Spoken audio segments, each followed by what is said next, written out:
తెలంగాణ ప్రజలందరికీ నమస్కారం. ఈరోజు అందరూ రేవంత్ రెడ్డి గారికి, తెలంగాణ ముఖ్యమంత్రి గారికి పిచ్చిలేసిందా అని అనుకుంటున్నారు. నేను వనపర్తి పాలిటెక్నిక్ కాలేజీలో చదివిన ట్రిపుల్ ఈ. దాని తర్వాత వరంగల్ ట్రాన్స్ఫర్ అయ్యి సెకండ్ థర్డ్ ఇయర్ అక్కడ కంప్లీట్ చేసిన.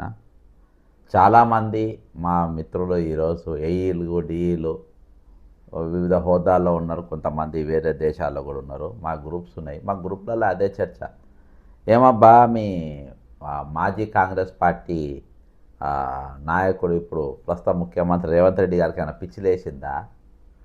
ఈరోజు పాలిటెక్నిక్ అంటే సెమీ ఇంజనీర్స్, వీళ్ళు పాలిటెక్నిక్ అంటే సెమీ ఇంజనీర్స్. ఆ సెమీ ఇంజనీర్స్ని తీసుకుపోయి ఏది ఈయన స్కిల్ డెవలప్మెంట్ యూనివర్సిటీ అందులో కలుపుతా అంటుండు. ఐటీఐ వాటితో సమానంగా చేస్తుండు. ఈరోజు ఐటీఐది ఒక విధానమైన పద్ధతి స్టడీ ఉంటుంది. పాలిటెక్నిక్ను అంటే ఐటీఐ కాగానే అప్రెంటిస్ కాగానే వాళ్ళు ఇమీడియట్గా జాబ్ చూసుకొని కానీ ట్రై చేస్తారు. అందులో కొన్ని గ్రూప్స్ ఉన్నాయి. అది మన ఇటీవల మెకాస్ట్రామిక్స్ కోసం అప్లై చేసిన వాళ్ళందరూ కూడా ఐటీఐ వాళ్ళే. ఇక పాలిటెక్నిక్ది సబ్ ఇంజనీర్స్ గ్రూప్లో వాళ్ళు వస్తారు. సబ్ ఇంజనీర్స్ అంటే రైల్వేలో ఉన్నారు, బిహెచ్ఏలో ఉన్నారు. చాలా రకాలుగా వాళ్ళ సేవలు సెమీ ఇంజనీర్స్గా వాళ్ళు ఉంటారు. అది అయిపోయిన తర్వాత వాళ్ళు ఈసెట్ రాసుకొని డైరెక్ట్ సెకండ్ ఇయర్ వాళ్ళకి ఇస్తారు. ఒక సంవత్సరము రెగ్యులర్ ఇంజనీర్ కంటే ఈసెట్కి వెళ్ళిపోయిన వాళ్ళకు 1 ఇయర్ తగ్గుంటుంది. అందులో నీట్లో కూడా ప్రవేశాలు ఆర్ఈసీలా జేఎన్టీలా ఇలా చదువుకొని వాళ్ళు చాలా ఉన్నతమైన స్థానానికి వెళ్ళారు. అంటే వాళ్ళు ఇంటర్మీడియట్ స్టేజ్కి వెళ్ళి ఇంజనీరింగ్ అయ్యేటోళ్ళది ఒక విధంగా ఉంటుంది. ఇక మా పాలిటెక్నిక్కి వెళ్ళిపోయేటోళ్ళది కంప్లీట్ ఇంజనీరింగ్. ఇక వాళ్ళు డే 1కి వెళ్ళి టెన్త్ అయిపోయిన తెల్లారికి వెళ్ళి వాళ్ళు ప్రావీణ్యం చెందుతారు. వీళ్ళకి ఎక్కువ డిమాండ్ జర్మనీలో ఉన్నది. ఇక నేను చెప్పొచ్చే విషయం ఏంటంటే ఈరోజు మన తెలంగాణ వ్యాప్తంగా, రాష్ట్ర వ్యాప్తంగా పాలిటెక్నిక్ విద్యార్థులు నిన్న దినాన తమ నిరసన వ్యక్తం చేసినారు. ఈరోజు కూడా చేస్తూ ఉంటారు. వాళ్ళు ఇంటర్ అయిపోగానే first year, second year, third year చదువుతున్నటువంటి విద్యార్థులు వాళ్ళు చేస్తూ ఉంటే మైబాద్లో మరి ఒక ఇన్స్పెక్టర్ గారు, మరి ఆయన కూడా చదువుకుంటూ డిగ్రీ చేసిండో పీజీ చేసిండో నాకు తెలియదు, రఘుపతి రెడ్డి గారు అంట. మరి ఆయన ఏకంగా మెడల్ వాసుకొని పితికిండ్రు. మరి మా రేవంత్ రెడ్డి, మా బుడ్డారెడ్డి గారు ఏమైనా చెప్పినరా పిల్లల మెడల్ పిసికి సంపమని చెప్పినరా మీకు? ఈరోజు ఏ విధంగా మెడల్ వేసుకొని పిసుకుతారు?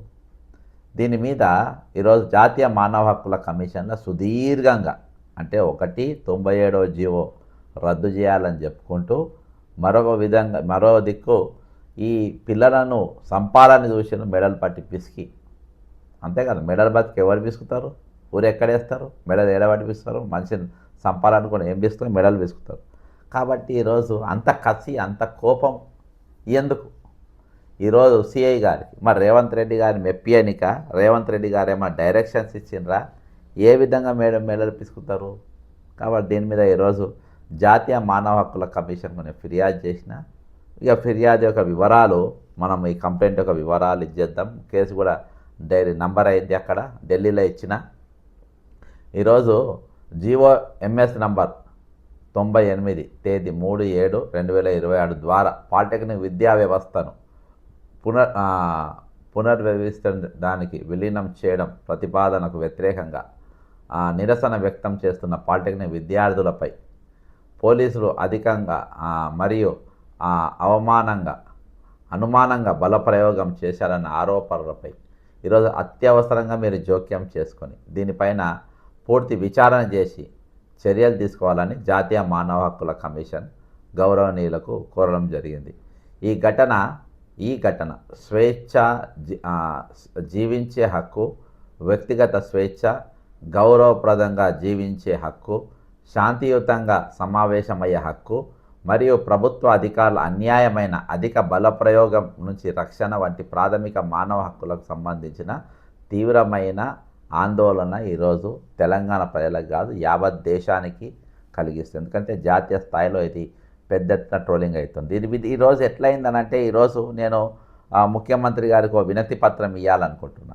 ఆ వినతి పత్రం యొక్క అంశాలను బయటకు వచ్చిన తర్వాత నేను మీడియా పాయింట్ వద్ద నా భావ ప్రకటనను వ్యక్తం చేస్తుంటే పోలీసులు వచ్చి అరెస్ట్ చేసే కాడికి వచ్చింది ఈరోజు. అంటే పోలీసులను ఎట్లా వాడుకుంటుండంటే రేవంత్ రెడ్డి గురించి మాట్లాడినా, రేవంత్ రెడ్డి గారి గురించి ఇట్లా గట్టిగా చూసినా, ఈరోజు రేవంత్ రెడ్డి కోసమే పోలీసులు ఉన్నారా, లేకుంటే తెలంగాణ 4 కోట్ల ప్రజల కోసం పోలీసులు ఉన్నారా? దయచేసి మీరు చెప్పండి. ఈరోజు పోలీసులు దేనికోసం ఉన్నారు? దేనికోసం మీరు బలప్రయోగం చేస్తూ ఉంది? ఈరోజు మీరు చేయాల్సిన డ్యూటీ ఏంది? కాబట్టి ఈరోజు నిన్న జరిగిన నిరసన నేపథ్యంలో ఈరోజు ఇవాళ ఒక దగ్గర కాదు, నిన్న నేను మన ఈ ఆర్టీసీ కార్మికుల యొక్క ఏది వాళ్ళ ఎగ్జామ్స్ ఏదైతే ఆర్ఆర్బి ద్వారా రిక్రూట్మెంట్ జరిగిందో ఆ రిక్రూట్మెంట్ ప్రక్రియను వ్యతిరేకిస్తూ మరి నర్సంపేట డిపోలా శంకర్ గౌడ్ గారు ఆత్మహత్య చేసుకుని అక్కడికి నేను వెళ్తూ ఉంటే మొత్తం ఎక్కడ మన భువనగిరికి వెళ్ళి స్టార్ట్ అయింది. భువనగిరి యువతల గట్కేసర్ టోల్ గేట్ దాటిన తర్వాత ఇక పోలీసులు ఎక్కడంటే అట్లా మొత్తం వెంబడించుడు, అడుగున చెక్ పాయింట్లు. ఇక ఫైనల్గా రఘునాథ్పల్లి దగ్గర నన్ను అరెస్ట్ చేయడం జరిగింది. ఏంటంటే దాదాపు 100 మంది పోలీసులు ఉంటే, అరే ఇంతమంది పోలీసులు నా బండిలో ఉన్నోళ్ళు, అరే ఎవరో పెద్ద క్రిమినల్ వచ్చినట్టు ఉన్నాడు, అందుకనే పట్టుకోనికి ప్రయత్నం చేస్తుంది. నేను కూడా రియల్గా అట్నే అనుకున్నా. అట్నే అనుకొని భువనగిరి అయిపోయింది, ఆలేరు అయిపోయింది. అయిపోయినాక లాస్ట్కి ఎక్కడ రఘునాథ్పల్లి జనగాం అయిపోయిన తర్వాత రఘునాథ్పల్లి టోల్గేట్ దగ్గర అక్కడ పోలీసులు ఉండే, అరే ఏందబ్బా ఇంతకన్నా బందోబస్తు దేనికోసం ఉన్నారు అని అడిగిన. అని ఫోటో చూసి నీకోసమే అని అందరిని పిలిచిన, నన్ను పట్టుకున్నారు. అంటే ఈరోజు ఎందుకు అంత అభద్రత భావం? ఈరోజు దేనికోసం అంత తీసుకుపోయి లింగాల గన్పూర్ చేసిండ్రు. ఇక మళ్ళీ ఈ విషయానికి వస్తే, అంటే ఈరోజు పోలీసులను ఏ విధంగా వాడానో నిరసన తెలిపేదాన్ని ప్రభుత్వం చేసిన దాష్టిత్వాన్ని ఏది ఈరోజు ప్రకటన చేస్తే దాని గురించి ప్రశ్నిస్తే ఈరోజు గొంతు నొక్కే ప్రయత్నాలు చేస్తున్నారు. ఇక చాలా గమ్మత్తుగా ఉన్నాయి. చాలా విషయాలు మన ఫ్యూచర్లో మాట్లాడాల్సిన. సరే, నిన్న మహబాద్లో జరిగిన నిరసన నేపథ్యం ఏందో ఒకసారి చూద్దాం.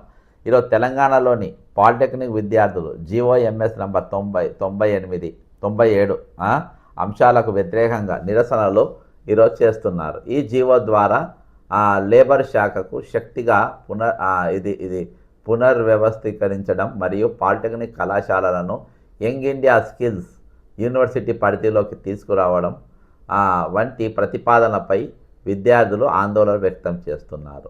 విద్యార్థులు ప్రధానంగా ఈ క్రింది అంశాలపై ఆందోళన వ్యక్తం చేస్తారు. తమ 3 సంవత్సరాల డిప్లొమా విద్య యొక్క భవిష్యత్ విద్యా విలువ పోతుందన్నప్పటి లేకుండా పోతుంది. ప్రస్తుత సాంకేతిక విద్యా వ్యవస్థను కొనసాగింపు, SBTT అంటే state board of technical education and training పాత్ర, బీటెక్ BEలో ప్రవేశానికి TSESET లిటరల్ ఎంట్రన్స్ అవకాశాలు కొనసాగింపు, స్కాలర్షిప్లు మరియు ఫీజు రియంబర్స్మెంట్ రక్షణ, ఇప్పటికీ పాలిటెక్నిక్ కళాశాలలో చేరిన విద్యార్థుల భవిష్యత్తు, విద్యార్థులు తమ సమస్యను ప్రజాస్వామ్య పద్ధతిలో వ్యక్తం చేయడానికి నిర్వహించిన ప్రజా విద్యా సంబంధిత ఆందోళన భాగంగా ఈ నిరసన ఈ డిమాండ్స్తోని చేసిండ్రు. ఇక మహబాద్ కలెక్టరేట్ కాడ ఏం జరిగింది? ఎందుకు CI గారు అంత ఓవర్ రియాక్ట్ అయ్యిండు? ఆ పసిపిల్లల పైన ఎందుకు అంత బలోప్రయోగం చేసిండ్రు? ఇటువంటి అధికారులు వాళ్ళు ఎవరో నాకు తెలియదు. ఇటువంటి అధికారులు శాఖలో ఉండద్దు. అంటే ఇంత ఓపిక లేనోళ్ళు పిల్లల మీద ఎవరు, అరే కొంచెం వాళ్ళకైనా క్రిమినల్ బ్యాక్గ్రౌండ్ ఉంది, కొంచెం ఇది చేసింది అది చేసిందంటే సరే, అంటే మెడల్ బట్టి తీసుకునేది by this is too much. This is too much. He should be immediately suspended. మహబాద్ కలెక్టరేట్ వద్ద జరిగిన ఘటన, దీన్ని చాలా సీరియస్ తీసుకుంటున్నాను. మహబాద్ కలెక్టరేట్ వద్ద జరిగిన నిరసన సందర్భంగా విద్యార్థులు తమ నిరసనలో భాగంగా కలెక్టరేట్ ప్రాంగణం వద్ద చేరుకోవడానికి లోపలికి ప్రవేశించడానికి ప్రయత్నించారు. ఈ సమయంలో పోలీసులు జోక్యం చేసుకొని నిరసనకారులను వెనక్కి నెట్టేందుకు ప్రయత్నించారు. పోలీసులు నిరసనకారులను చెదరగొట్టి వెనక్కి నెట్టే సమయంలో సోషల్ మీడియాలో విస్తృతంగా ప్రచారంగా ఉన్న వీడియో దృశ్యాలు టౌన్ ఇన్స్పెక్టర్ శ్రీ రఘుపతి రెడ్డి గారు కనీసం 2 పురుష విద్యార్థులను మెడ గొంతు ప్రాంతంలో పట్టుకొని శారీరకంగా అదుపులోకి తీసుకుంటున్నట్టు కనిపిస్తోంది. గట్టిగా మెడలు ఇట్లా పట్టుకొని ఇట్లా గుజుతున్నట్టుగా ఇట్లా గట్టిగా ఏమైపోతుంది, నా గొంతు మారిందా ఇప్పుడు గట్టిగా పట్టుకున్నప్పుడు? అంటే నా గొంతు నేను కొంచెం లూజ్గా పట్టుకున్నా. అదే పోలీసులు బయట వచ్చి ఫుల్ భయపడితే గొంతు మారరాదన్నట్టు. ఎగ్జాంపుల్గా చూపెట్టిన గట్టిగా పట్టుకోండి, మీరు పట్టుకొని చూడండి తెలుస్తుంది. అర్థమైందా? అంటే వేరేవాడు వస్తే ఇంకా గట్టిగా ఫోర్స్ పడుతుంది. నాది నేను కొంచెం కొంచెం లైట్గా ఇట్లా పట్టుకుంటేనే మాట వస్తుంది. అంటే ప్రాణం పోయి, అంటే ఊపిరి ఆగిపోయి ప్రాణం పోయేటట్టుగా తీసుకో, అంటే అటెంప్ట్ మర్డర్ పెట్టాలి సిఐ మీద. అర్థమైందా? గట్టిగా పట్టుకున్నట్టు ఈ దృశ్యాలు ప్రజల్లో తీవ్ర ఆందోళన కలిగిస్తుంది. పాటు పోలీసులు దురుసుగా మరియు అధికంగా ఓవర్గా వ్యవహరించాలన్న ఆరోపణలకు దారితీశాయి.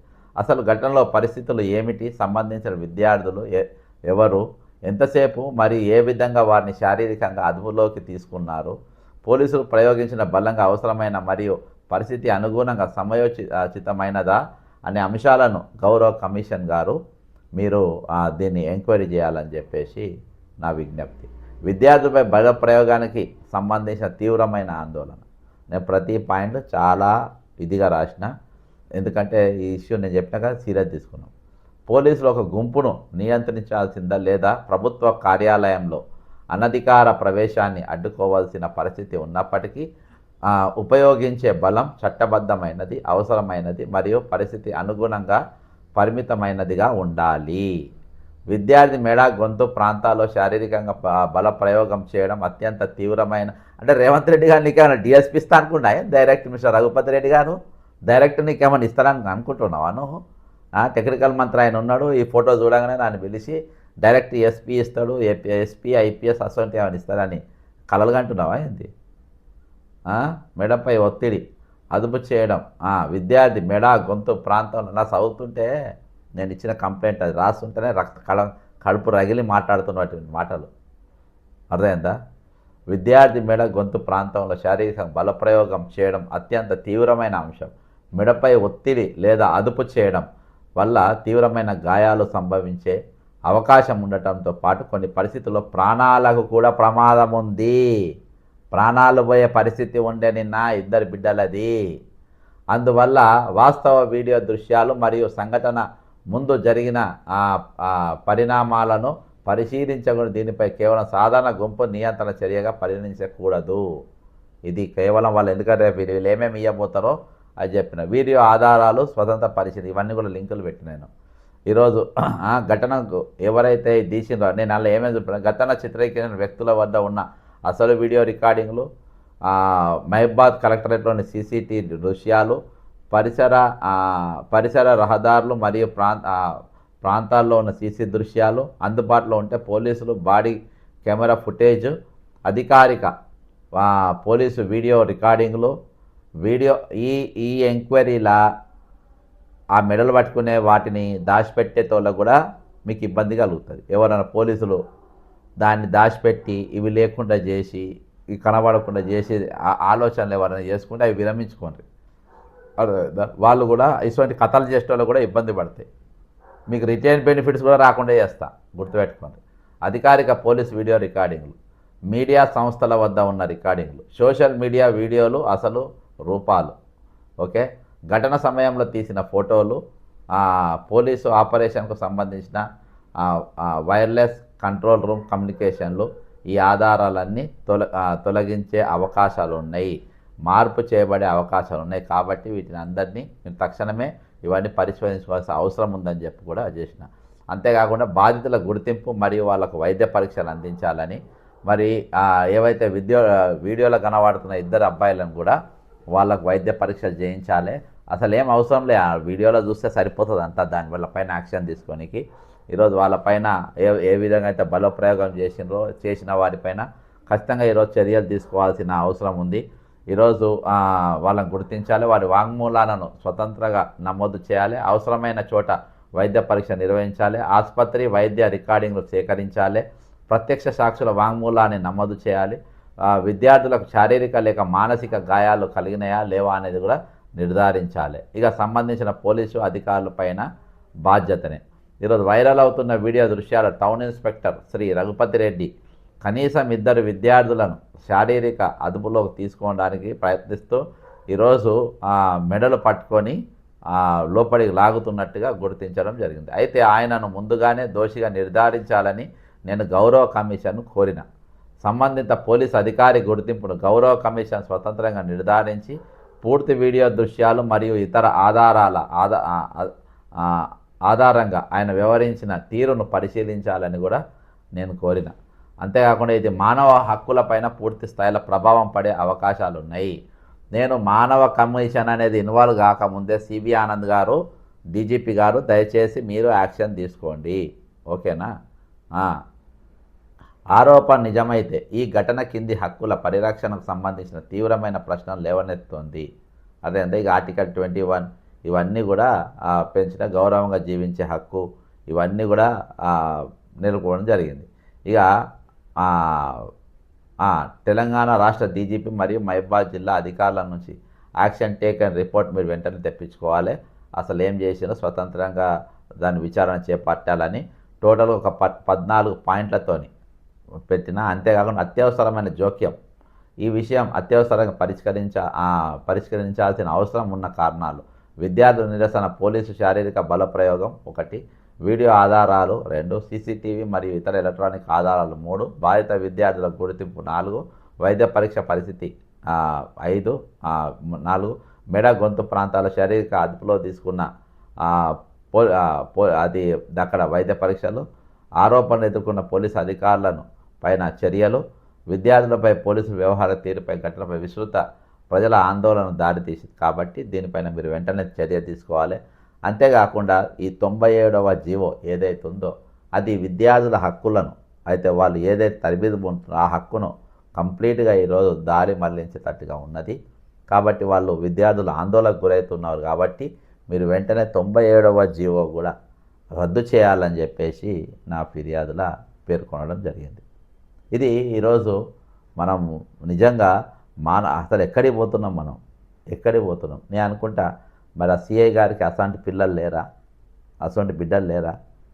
కాబట్టి ఈరోజు ఓవర్ యాక్షన్ అంటే రేవంత్ రెడ్డి గారు ఓవర్ యాక్షన్ బాగా చేస్తుండ్రు. ఆ ఓవర్ యాక్షన్ బాగా బంద్ చేయాలి. ఈరోజు పిచ్చి తుగ్గులకు లెక్క, పిచ్చి తుగ్గులకు పరిపాలన లెక్క నువ్వు చేయొద్దు.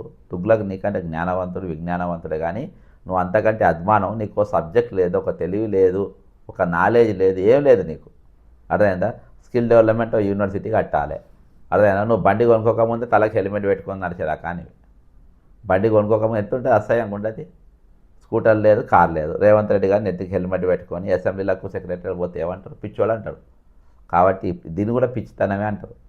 ఈరోజు నీ పాలిటెక్నిక్ డిస్టర్బ్ చేయకుండా నీ స్కిల్ యూనివర్సిటీ ఏ విధంగా చేయాలన్నా చేయి. నువ్వు నెక్స్ట్ కోర్సు అది జాయిన్ అవుతారా, ఇది జాయిన్, కానీ అలా వాళ్ళని తీసుకపోయి ఇంట్లో మార్చి చేస్తా అంటే ఎట్లా చెప్పండి? అది తీసుకపోయి పాలిటెక్నిక్ అనేది ఏదో నువ్వు కూడా అందులో చదివినట్లున్నావు కదా. కాబట్టి అందులో వాళ్ళు డిఫరెంట్ ఉంటుంది. అది చాలా ఇంపార్టెంట్. తమిళనాడులో ఉన్నది, చాలా రాష్ట్రాల్లో ఉన్నది. అందులో చదివిన విద్యార్థులు డిఫరెంట్గా ఉంటారు, సొసైటీతో డిఫరెంట్గా ఉంటారు. ఈరోజు ఇంత పెద్ద ఆందోళన జరుగుతుందంటే ఏందన్నట్టు అర్థమవుతుందా మీకు? ఇంత పెద్ద ఆందోళన చెందుతుందంటే మామూలు విషయం కాదు. ఇది వాళ్ళ సొంత ఆందోళన. అర్థమైందా? వాళ్ళకి ఎవరు చెప్పలే, ఎవరు నేర్పలే, ఎవరు చేయలే. పాలిటెక్నిక్ విద్యార్థులు అయితే చాలా బలంగా ఉంటుంది. కాబట్టి ఈరోజు వారికి పూర్తి మద్దతు ఉంటుంది. న్యాయపరంగా కొట్లాడతాము. త్వరలో ముఖ్యమంత్రి గారు కూడా లేరు ఇక్కడ. ముఖ్యమంత్రి గారికి, చీఫ్ సెక్రటరీ గారికి, వారందరికీ కూడా మరి వినతి పత్రాలు ఇస్తాం. దీన్ని ఈరోజు జాతీయ మానవ హక్కుల కమిషన్ తర్వాత దాన్ని కోర్టుకు కూడా మేము సంప్రదిస్తాం. క్యాబినెట్ వాళ్ళు మీరు చెప్పాలి, ఈయనకు అనుభవం లేదు, పిచ్చోన్ లెక్క చేస్తుండ్రు. మరి సీనియర్ నాయకులు, ఎంపీగా చేసిన వాళ్ళు, మంత్రులుగా చేసిన వాళ్ళు, చీఫ్ సెక్రటరీలు చెప్పాలి, మన పిచ్చోళ్ళు అనుకుంటారు ఇటువంటి చేయొద్దు అని. ముఖ్యమంత్రి గారు మెచ్చుకోవాలని మీరు ఏది చేసినా కానీ పక్కన సప్పలు, పిల్ల జమీందారు పక్కన కూర్చొని సప్పలు కొట్టినట్టు కొడితే ఎట్లా చెప్పండి? కాబట్టి ఇవి బంద్ చేపియాలి. ఇక నిన్న పోయిండేమో అక్కడ ట్రంప్ పిలిచిందంట. ట్రంప్, ఇంగ్లాండ్ ప్రిన్స్ వాళ్ళందరూ కూడా, ప్రధానమంత్రి అందరూ పిలిచినట్టు రేవంత్ రెడ్డి గారిని. నిన్న కొన్ని సూచన సలహాలు తీసుకొని అక్కడ వాళ్ళ దేశాలు ఏ విధంగా అభివృద్ధి చేసుకోవాలి, ఇటువంటి స్కిల్ డెవలప్మెంట్ కాలేజీలు ఏ విధంగా చేసుకోవాలనేది ఈయన వాళ్ళకు కూడా అక్కడ సలహాలు ఇవన్నీ పోయినట్ట. వీళ్ళే రమ్మన్నారంట. అదే ఎంత 2 రోజులకెళ్ళి, నెల రోజులకెళ్ళి పిలుస్తే ఇక నిన్న పోయినట్ట. నిన్ననో ఇవాళ పొద్దుగాలు దిగినట్టున్నారా. మొత్తానికి మొత్తం వాళ్ళందరికీ నేర్పించి ఎట్లా వాళ్ళు పైకి రావాలనో, ఇక్కడ ఎట్లా పైకి తేవాలనో సూచన సలహాలు ఈయన వివిధ దేశాలలో పర్యటించి వాళ్ళ భాషల్నే మంచిగా ఇచ్చి వస్తారంట మన పిచ్చి సీఎం. కాబట్టి ఇటువంటి పిచ్చి చేష్టలు బంద్ చేయాలి. ఈ పిచ్చి పనులు బంద్ చేయమని చెప్పేసి పక్కనున్న మంత్రులు, అధికారులు మీరు సలహాలు ఇవ్వాలి. ఈరోజు ఏం లేదు ఈయన చర్యల వల్ల ఈరోజు ఆ, ఇద్దరు పిల్లలు ప్రాణాలు పోయే పరిస్థితి వచ్చింది. కాబట్టి ఎవరు ఏం చేసినా కానీ పోలీసులు కూడా మీరు ఒక ఉద్యోగులు, ప్రజాసేవకులు, అర్థమైందా, ప్రజాసేవకులు, బాధ్యతతోనే మీరు పనిచేయాలని చెప్పి మేము కోరుకుంటా ఉన్నాం. బాధ్యతతోని ఈరోజు మీ నౌకరు పోయి మీ జేబులోకి ఐటీ కార్డు పోతే ఎవరు దేకరు, గుర్తుపెట్టుకోండి, ఎవరు దేకరు. ఇలా రిటైర్ అయిన మస్తు మంది ఉన్నారు నా దగ్గర, డిపార్ట్మెంట్లో పనిచేసిన వాళ్ళు, ఏసీపీలు, డి మన ఏది సిఐలు, ఎస్ఐలు, మస్తు మంది ఉన్నారు. ఐడి కార్డు కూడా ఉండదు వాళ్ళ జేబులలో, అది కూడా గుంజుకుంటారు. కాబట్టి బయటకు వస్తే మీరు ఏముండదు, జీరోగా ఉంటుంది. సొసైటీలో బతకాలి, మంచోళ్ళ లెక్క బతికే ప్రయత్నం చేయండి. మేము చాలామంది ఉన్నాం. నేను లింగాల గన్పూర్ పోలీస్ స్టేషన్లో ఉన్నా. అదే వాళ్ళు ఎంత అంటే పబ్లిక్తో ఎంత మంచి ఏ విధంగా ఉండాలనో ఆ విధంగా, ఏ విధంగా చేయాలనో ఆ విధంగా ఓ పద్ధతి ప్రకారము చేసుకుంటూ పోవాలి. అది అదేందా మనం సిచ్యుయేషన్ చదివి దాని ప్రకారం హ్యాండిల్ చేసి గదువ పట్టుకొని మనము పిల్లలను సంజాయించాలి. గదువ పట్టుకొని బతిలాడి ఉద్యమాన్ని విరమింపజేయాల్సిన పరిస్థితి అక్కడ. మెడల్ పట్టుకొని కాదు మిస్టర్ రఘుపతి రెడ్డి గారు, మెడల్ పట్టుకొని కాదు. ఆ వ్యవహారంలో ఉన్న వాళ్ళందరూ కూడా మీ పద్ధతి మార్చుకొని డ్యూటీ చేయండి. అదేదా ఖచ్చితంగా దీనిపైన కామెంట్ చేయండి, షేర్ చేయండి. పాలిటెక్నిక్ విద్యార్థులకు మనం అందరూ కూడా మద్దతు తెలుపుతాం. ఈ పిచ్చి తుగులకు ఆలోచన మారాలని చెప్పేసి మనం అందరం కోరుకున్నాం. జై తెలంగాణ, అమరవీరులకు జోహార్లు.